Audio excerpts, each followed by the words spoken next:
की कहानी एक ऐसे कत्ल की कहानी है जिसमें कोई सबूत नहीं, जिसमें कोई गवाह नहीं, एकदम एक ब्लाइंड मर्डर। और उस मर्डर को तफ्तीश करनी है पुलिस को। पुलिस 1 साल तक तमाम जी तोड़ कोशिश करती है, कातिल तक पहुंच जाए, कोई सुराग मिले, कोई सबूत मिले, कोई गवाह मिले, लेकिन हाथ खाली, कातिल आज़ाद घूम रहा है और पुलिस केस को सॉल्व ही नहीं कर पाती है। फिर आखिर में एक तोता आता है। अब तोता बहुत कुछ उगलता है, लेकिन अब यहाँ पे पुलिस के सामने एक लीगल दिक्कत, कानूनी दिक्कत कि तोते की बात के बाद बाकी जांच तो मुमकिन है, लेकिन तोते की गवाही अदालत में कैसे कराएं। अब एक जानवर, एक परिंदा, कानून की डिक्शनरी में, किताबों में कहीं इनकी गवाही के लिए तो कोई जगह ही नहीं है। तो तोते की गवाही अदालत में मान्य ही नहीं है। तो अब तोते को कैसे, और तोता बोलेगा भी नहीं, इंसानी जुबान कहाँ बोलता है। और जिस तरीके से अदालत में मिलॉर्ड सवाल पूछते हैं, तो सवाल जवाब कहाँ से एक तोता करेगा। लेकिन फिर भी ये केस सॉल्व हुआ। अब कैसे, पूरी कहानी कहाँ की है। ये कहानी है अमेरिका के एक शहर मिशिगन की, और मिशिगन में ही एक जगह है सैंड लेक। इसी सैंड लेक इलाके में एक फैमिली रहती थी। ये फैमिली थी मार्टी एंड ग्लेना की। मार्टी और ग्लेना दोनों हस्बैंड वाइफ थे। हालांकि इन दोनों की ये दूसरी शादी थी। मार्टिन की भी पहली शादी हो चुकी थी वाइफ के साथ, उनकी वाइफ का नाम क्रिस्टीना था, डिवोर्स हो गया। ग्लेना की भी शादी हो चुकी थी, लेकिन उसका हस्बैंड से अपने डिवोर्स हो गया। बाद में मार्टी और ग्लेना ने आपस में शादी कर ली। इन दोनों की पहली शादी से 2 बच्चे थे, और वो दोनों बच्चे इन दोनों के साथ रहते थे। मार्टी की भी ठीक ठाक माली हालत थी, ग्लेना भी जॉब करती थी, सब कुछ ठीक था। लेकिन फिर एक एक्सीडेंट में मार्टी को चोट आ जाती है, लग जाती है, और उसकी थोड़ी सी जो लाइफ है वो चेंज हो जाती है। बहुत ज़्यादा इधर उधर घूमना फिरना टहलना बंद हो जाता है। तो वो ज़्यादातर वक्त अपना शिकार में ही बिता देता है। इधर ग्लेना जो थी, उसको शुरू से ही जुए की लत थी। जब मार्टी ठीक ठाक था तब वो उसके साथ कैसीनो जाती, जुआ खेलती, मार्टी भी खेलता। लेकिन ग्लेना लती हो चुकी थी, आदी हो गई थी, और पैसे हारती थी। धीरे धीरे वक्त बीता। चूँकि मार्टी अब फुल फ्लेज इतना कमाई नहीं हो रही थी उससे, क्योंकि वो शारीरिक रूप से कमज़ोर हो गया था। लेकिन ग्लेना जो कमाती, उसमें से ज़्यादातर पैसे वो जुए में हार जाती। फिर बीच में जुए में हारती, घर की जिम्मेदारी थी, गाड़ी और घर दोनों EMI पर था, उसके भी तकाजा होने लगे बैंक से। फिर वो बीच में ड्रग्स लेने लगी। धीरे धीरे ड्रग्स लेने के बाद उसके अंदर अजीब सा परिवर्तन भी आया। कई बार वो चिड़चिड़ी हो जाती, लड़ाई करती, झगड़ा करती, कई बार सुसाइड करने का मन करता। लेकिन फिर भी दोनों की ज़िंदगी सब कुछ ठीक ठाक चल रही थी। एक बार तो नौबत यह आया कि बैंक वालों ने कहा कि गाड़ी और घर दोनों जब्त कर लेंगे, क्योंकि वक्त पे EMI नहीं दिया। मार्टी ने बोला कि तुमको हमने इंतज़ाम करके पैसे दिए। असल में वो पैसे भी वो जुए में हार गई, और उसने झूठ बोला मार्टी से कि मैंने तो पेमेंट कर दिया, पता नहीं बैंक वालों को कैसे ये गलतफहमी हो गई है। लेकिन उसे इस बात का एहसास था कि ये सारी चीज़ें उसके खिलाफ जा रही हैं, और कभी ना कभी सारी चीज़ें पकड़ी जाएंगी। फाइनेंशियली भी हालत ठीक नहीं है। दोनों बच्चे साथ में थे। वक्त बीतता गया। 2015 13 मई 13 मई 2015 की तारीख आती है। 13 मई 2015 की तारीख आती है। उससे पहले हुआ ये कि इसी सैंड लेक के घर में, मिशिगन में, मार्टी और ग्लेना ये दोनों अपने घर में पिछले 2 दिन से बाहर नहीं निकले। बच्चे कहीं और थे इनके रिलेटिव के पास कुछ दिनों से। अब मार्टी और ग्लेना घर से बाहर निकले नहीं। आमतौर पे जो रोज़मर्रा होता है, पड़ोसी होते हैं, वो जानते हैं कि कौन किस वक्त बाहर निकलता है, कौन काम पे जाता है, कौन क्या कुछ करता है, डेली रूटीन की चीज़ें। तो 2 दिन तक जब इनके घर के दरवाजे नहीं खुले, दोनों मियाँ बीवी बाहर नहीं आए, तो पड़ोसियों को थोड़ा सा कुछ डाउट हुआ। इसी के बाद एक पड़ोसी ने 13 मई को दरवाजे पे नॉक किया। अंदर से कोई आवाज़ नहीं आई। उसने बेल भी बजाई, नहीं आवाज़ आई। फिर उसने दरवाजे को पुश किया तो देखा कि दरवाज़ा खुला हुआ है। पर जैसे ही दरवाज़ा खुला, वो अंदर उसने पहला कदम रखा, उसकी चीखें निकल गईं। सामने फर्श पर 2 लोगों की लाशें पड़ी थी, एक मेल और एक फीमेल। उसने उन दोनों को ध्यान से भी नहीं देखा और बदहवास चीखती हुई घर से बाहर आई। बाहर उसकी चीख सुन के बाकी पड़ोसी इकट्ठा हुए। पड़ोसियों ने हिम्मत की, घर के अंदर दाखिल हुए। देखा तो सामने मार्टी और ग्लेना खून से लथपथ पड़े हुए हैं। फौरन किसी ने पुलिस को खबर दी। पुलिस की टीम आई। कोई अब तक लाश के पास गया नहीं था। पुलिस ने अब डेड बॉडी को उठाने का काम शुरू किया। उसने पहले मार्टी की बॉडी उठाई। जैसे ही उस लेडी ग्लेना की बॉडी को पुलिस ने उठाने के लिए हाथ आगे बढ़ाया, उसे टच किया बॉडी को। अचानक ग्लेना चीख पड़ी, कहती क्या कर रहे हो, क्या कर रहे हो। तो असल में उन 2 लाशों में से एक लाश अब तक जिंदा थी और वो ग्लेना मरी नहीं थी। फौरन ग्लेना को पुलिस अस्पताल ले गई, वहाँ पे उसका इलाज हुआ। कान के पास से गोली छूते हुए निकल गई थी ग्लेना को, हालांकि चोट लगी थी लेकिन इत्तेफाक से खतरा नहीं था जान को। जबकि दूसरी तरफ माटी के शरीर से 5 गोलियां मिली। अब एक सुसाइड नोट भी मिला और वो सुसाइड नोट जो है वो ग्लेन के हाथ का लिखा हुआ था, ग्लेना के। अब पुलिस ये समझ में नहीं आ रही है, पड़ोसी यही कि शायद ग्लेना ने सुसाइड करने की कोशिश की, उसी ने अपने पति को गोली मार दी। पुलिस ने थोड़ा इंतजार किया, डॉक्टरों ने जब वो फिट हो गई तो कहा आप स्टेटमेंट लीजिए। डॉक्टर ने ग्लेना से बात की, उसने कहा कि मैं अपने पति से बेइंतहा प्यार करती थी, वही मेरी ज़िंदगी थी, और हाँ हमारी बहुत सारी प्रॉब्लम थी फाइनेंशियली, बाकी चीज़ें, लेकिन मैं अपने पति को गोली क्यों मारूंगी, बल्कि मैं तो चाहती थी हमेशा उसके साथ रहूं। और किसने मारी, उसने कहा मुझे कोई आइडिया नहीं, क्योंकि एक गोली लगी और मैं बेहोश हो गई।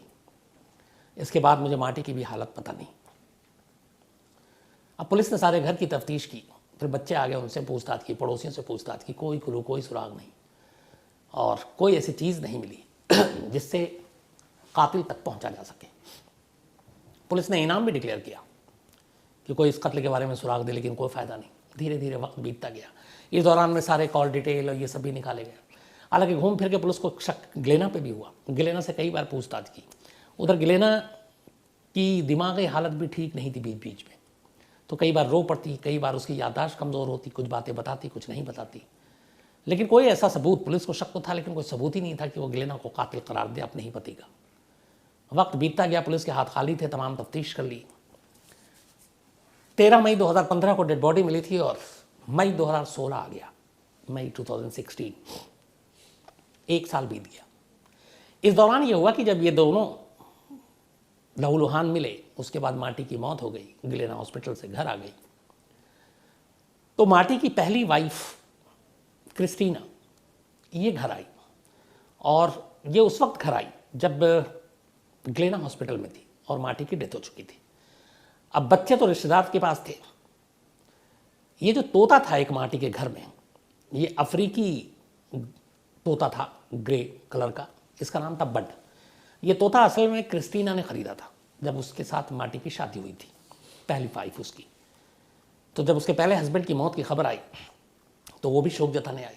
फिर पता चला बच्चे तो अपने नाना नानी के पास हैं और माटी मर चुका है, ग्लेना हॉस्पिटल में है, घर में बचा इकलौता तोता। अब उसकी देखभाल कौन करे। क्रिस्टीना चूँकि उस तोते के साथ रह चुकी थी, उससे प्यार था, वो उस तोते को उठाकर अपने साथ अपने घर ले जाती है ताकि वो उसकी देखभाल कर सके। अब तोता क्रिस्टीना के पास है, यानी माटी की पहली पत्नी के पास। इधर पुलिस के हाथ खाली हैं, साल बीत गया। पूरे साल बीत जाने के बाद भी कोई सुराग नहीं मिलता है। मई 2016 की तारीख आ जाती है। अचानक एक रोज़ मिशिगन पुलिस एक टीवी चैनल पर करीब 1.5 से 2 मिनट का एक वीडियो देखती है एक तोते का, जो उस वक्त 2015 में मिशिगन में काफ़ी चर्चे की बात थी, मतलब उसको लेकर काफ़ी बातें होती थी। वो इसलिए कि वो जो तोता था वो इंसान की मिमिक्री करता था और आवाज़ निकालकर उसी तरीके से बात करता था। उन्हीं पुलिस वालों में से एक को पता चला कि ये जो तोता है इसका नाम बड है और ये क्रिस्टीना का तोता है, माटी जिसका कत्ल हुआ उसकी पहली वाइफ। अब पुलिस के कान खड़े हुए और वो तोता वायरल हो रहा था और वो तोता 2 शब्द बोल रहा था जिसकी वजह से भी वो वायरल हो रहा था, और वो 2 शब्द के बड़े मतलब थे। पुलिस ने क्रिस्टीना को कांटेक्ट किया। क्रिस्टीना पुलिस के पास आई, उसने कहा कि ये जो तोता है, जो वीडियो है, ये क्या है, इसकी कहानी। तब क्रिस्टीना ने कहानी सुनाई। उसने कहा कि जब इस तोते की परवरिश करने के लिए, चूंकि माटी की डेथ हो चुकी थी, वो उसे अपने साथ लेकर आ गई। तो जब घर पे लाई तो उसने नोटिस किया कि ये तोता जो है ये माटी की आवाज़ निकालता है और माटी की आवाज़ में बोल रहा है। तो उसने कहा क्या बोला। उसने कहा जब मैं इसको पहली बार घर लेकर आई थी और तब वो नया नया माटी की मौत हुई थी उस वक्त, तो ये कुछ 2 ही शब्द रट रहा था बार बार तोता, और एकदम माटी के स्टाइल में।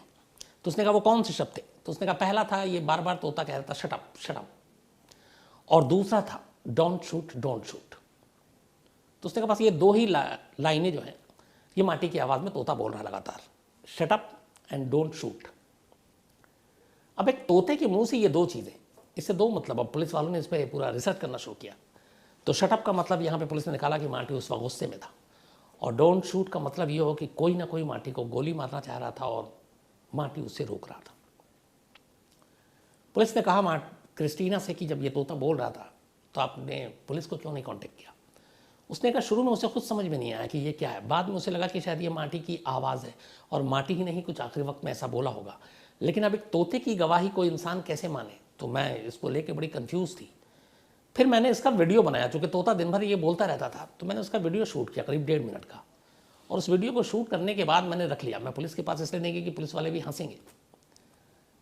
और एक रोज़ कुछ दोस्तों से मैंने शेयर किया, तो मैंने कहा इसको किसी चैनल को दे दो। तो मैंने एक टीवी चैनल को दे दिया, और इत्तेफाक से उस टीवी चैनल ने इसको चला दिया, और उस टीवी चैनल के थ्रू पुलिस तक ये बात पहुंची। अब पुलिस के पास एक क्लू था। माटी की आवाज़ निकालने वाला तोता कह रहा है shut up and don't shoot. किससे वो शट अप कह रहा है और किससे वो डोंट शूट कह रहा है। पुलिस ने फिर से 1 साल पहले की सारी चीज़ें खंगालनी शुरू की। तो जो बातचीत थी उससे जो जितने भी एक्सपर्ट रिसर्च करके सब निकाला, उसमें ये था मतलब कि माटी जिससे भी कह रहा था वो उसका जानकार था कि डोंट शूट और शट अप वो उसका ख़ास था।